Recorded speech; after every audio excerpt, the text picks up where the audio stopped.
আজকে যে আলোচনা সেখান থেকে পরবর্তী বিষয়টা বলতে চাই। আমাদের যে ওয়ার্ড ক্লাউডটা আমরা দেখলাম, যুব সমাজ এবং নাগরিক সমাজের প্রত্যাশা, সেখানে একটা বিষয় বারবার উঠে এসেছে এবং এখনো যে ওয়ার্ড ক্লাউড আমরা দেখলাম, এখানে যে অডিয়েন্স আছেন ওখানে গণতান্ত্রিক জবাবদিহিতা, অ্যাকাউন্টেবিলিটি, এটার কথা বারবার এসেছে। আমাদের যে বিদ্যমান ব্যবস্থা আছে সেখানে কিন্তু গণতান্ত্রিক জবাবদিহিতার কাঠামোটা খুব দুর্বল।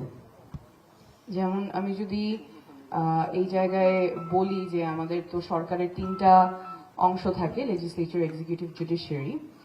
বাই ডেফিনেশন লেজিসলেচার অর্থাৎ যারা আমাদের এমপি হন, আমাদের সংসদে যান, জনগণের ভোটে সংসদে যাচ্ছেন, কিন্তু তারা দলের বিরুদ্ধে ভোট দিলে আর এমপি থাকতে পারবেন না।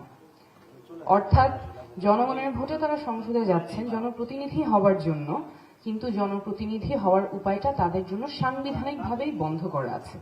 কারণ তিনি যদি দলের বিরুদ্ধে কোনো আইনের ক্ষেত্রে ভোট দেন তাহলে তিনি আর এমপি থাকতে পারছেন না। এটা গেল আমাদের লেজিসলেচার। এক্সিকিউটিভ যে ব্রাঞ্চটা আছে, নির্বাহী বিভাগ, সেখানে আমি শুধু ক্যাবিনেটের কথাই বলছি। ক্যাবিনেটকে কে জবাবদিহিতা করবে? সংবিধানে আছে ক্যাবিনেটকে জবাবদিহি করবে পার্লামেন্ট, কিন্তু পার্লামেন্টেরও আবার হাত পা বাঁধা, কারণ তারা দলের বিরুদ্ধে ভোট দিতে পারছেন না। আমাদের যে মন্ত্রীরা আছেন, প্রধানমন্ত্রী আছেন, তিনি যদি দুর্নীতি করেন তাহলে জবাবদিহিতা কে নিবে? দুর্নীতি দমন কমিশন। কিন্তু দুর্নীতি দমন কমিশনের যে কমিশনার, তাকে নিয়োগ দিবেন প্রেসিডেন্ট, এবং প্রেসিডেন্টের এই কাজটা করতে হবে প্রধানমন্ত্রীর সাথে পরামর্শ করে। তো তাহলে তো আমরা একটা জবাবদিহিতার ব্যবস্থায় থাকতে পারলাম না। যে যার জবাবদিহিতা নিবে সেই তাকে নিয়োগ করছে, তাহলে এখানে জবাবদিহিতার কাঠামোটা খুব দুর্বল থাকছে। মানবাধিকার যদি লঙ্ঘন করে যারা ক্ষমতায় আছেন, যারা এমপি আছেন, মন্ত্রী আছেন বা প্রধানমন্ত্রী আছেন, তারা যদি মানবাধিকার লঙ্ঘন করেন, তখন সেক্ষেত্রে জবাবদিহিতাটা কে করবে? কোন প্রতিষ্ঠান করবে?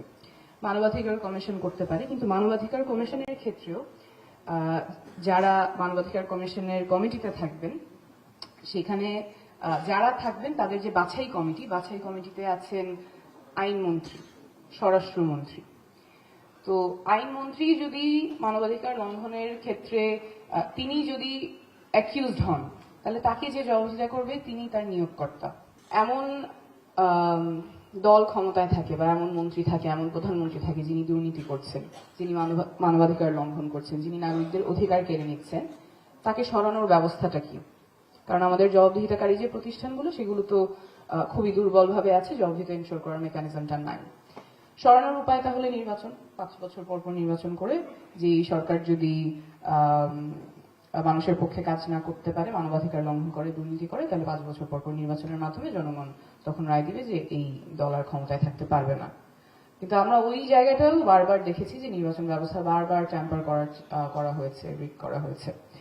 তো তাহলে তো আসলে আমাদের যারা ক্ষমতায় আছেন তারা যদি জনগণের অধিকার কেড়ে নেয়, তাদেরকে সরানোর আর কোনো উপায় জনগণের হাতে থাকে না। তখন একমাত্র উপায় হচ্ছে রাস্তায় নামতে হবে, জীবন বাজি রেখে, জীবনের ঝুঁকি নিয়ে আন্দোলন করে, অভ্যুত্থান করে, তখন একজন মানবাধিকার লঙ্ঘনকারী বা একজন যে প্রধানমন্ত্রী দুর্নীতি করছে তাকে সরাতে হবে। এটাই তো আমাদের বাস্তব বর্তমান কাঠামোর সীমাবদ্ধতা, এবং সেটাই আমরা হতে দেখেছি।